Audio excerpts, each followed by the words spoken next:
The last portion of this section is going into solving equations that involve sum or difference identities. So pretty much what we've done in the first portion is we verified identities and we simplified using sum or difference identities.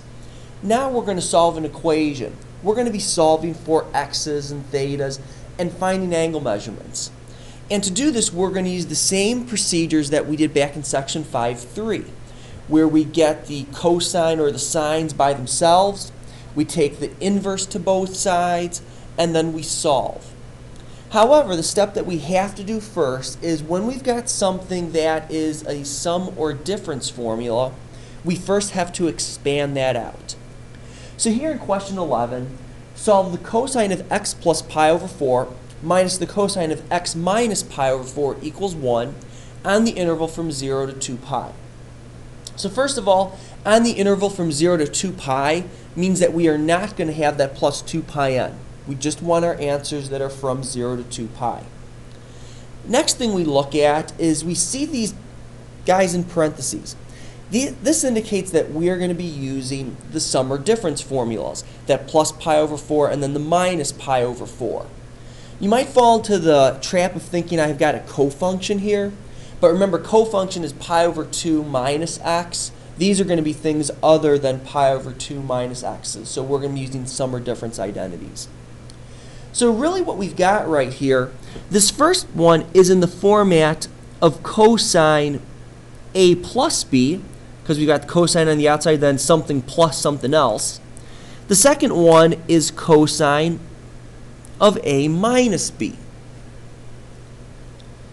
Now what we're going to do here, since we've got two different equation pieces, we're going to call this first one a, the second one b, this third piece, let's call it x, and that last part y.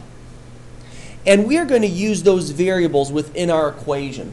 We could use a and b's throughout, but then we run into the issue that what happens if I don't have the same pieces inside the parentheses? What if this was pi over 4, this one was 3 pi over 7? And then this guy was an x and that was a 2x. You can't use the same variables then. So let's just call them a, b, x, and y, or a, b, c, and d. And we're going to expand out.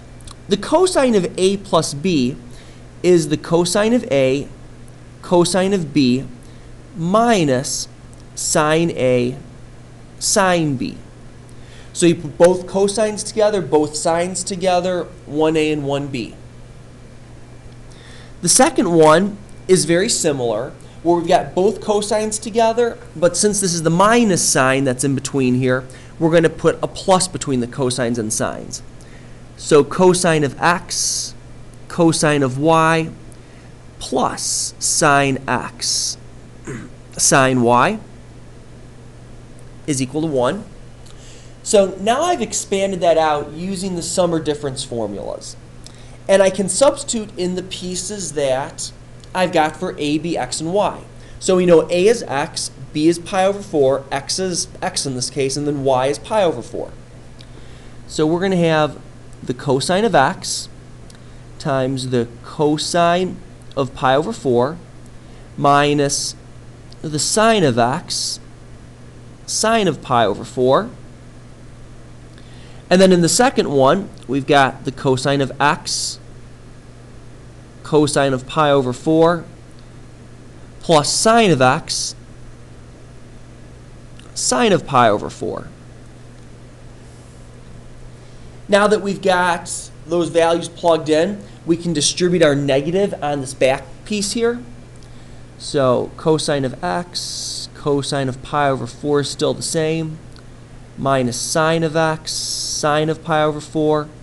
Distribute the negative to this first piece, minus cosine x, cosine pi over 4, and then distribute the negative to the back piece, minus sine of x, sine of pi over 4.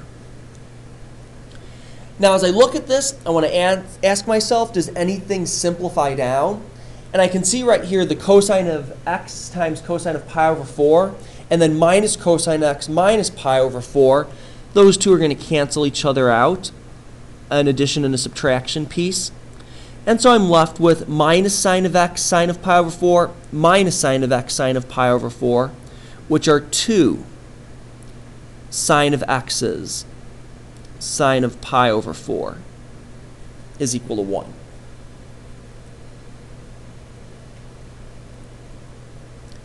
So now let's simplify the other piece I know. I know the sine of pi over 4 is square root of 2 over 2. So here, minus 2 times the sine of x times the square root of 2 over 2 is equal to 1. I can see my 2's here will cancel out. I'll bring the square root of 2 in the front.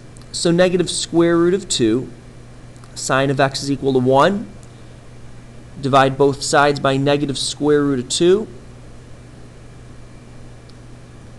Sine of x is negative square root of 2 over 2 when you rationalize.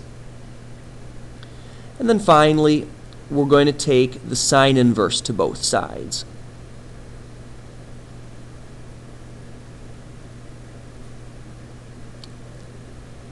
So x is equal to the sine inverse of negative square root of 2 over 2. So we know sine is negative in the third and the fourth quadrant, so I'll be looking for my 2 answers there. And they're going to be those 45-degree angles in the third and fourth quadrant. So x is going to be 5 pi over 4, and x will be 7 pi over 4. Once again, if you need your unit circle to confirm that, you can. Looking at the third and fourth quadrant down here, I'm looking at sines. Here's my negative square root of 2 over 2, and there's my negative square root of 2. Y is the sine value, and that matches with 5 pi over 4 and 7 pi over 4.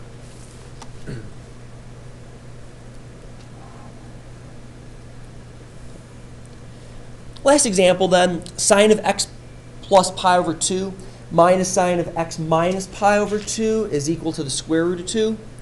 We'll do the same thing again, where we're going to expand out these sine formulas. So we've got A, B, and we'll call this one C and D just for variation.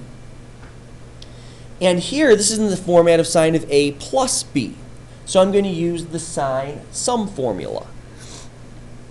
So sine of A cosine of B plus the cosine of A sine of B.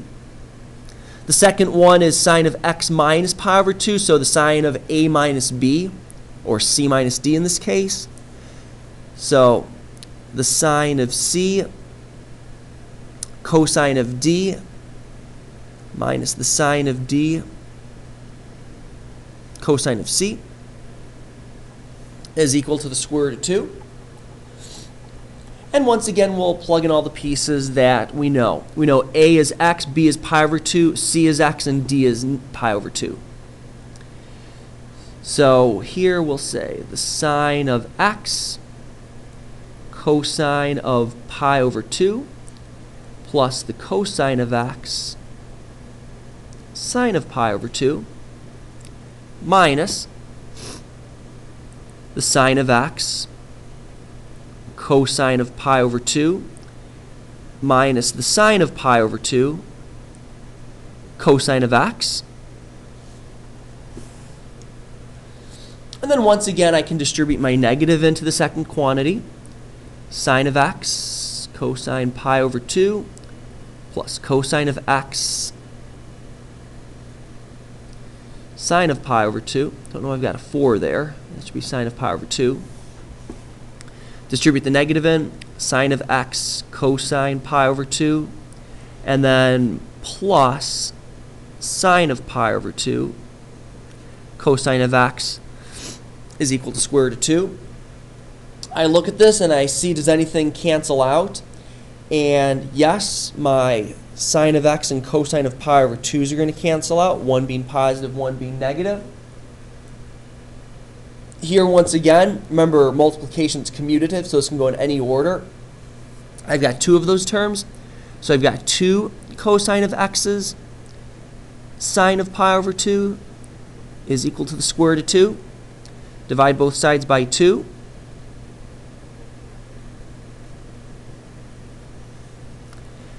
The sine of pi over 2 is equal to 1. So really I've got, make sure I divide by 2 there. Really the cosine of x is equal to square root of 2 over 2. And then finally, we'll take the cosine inverse to both sides.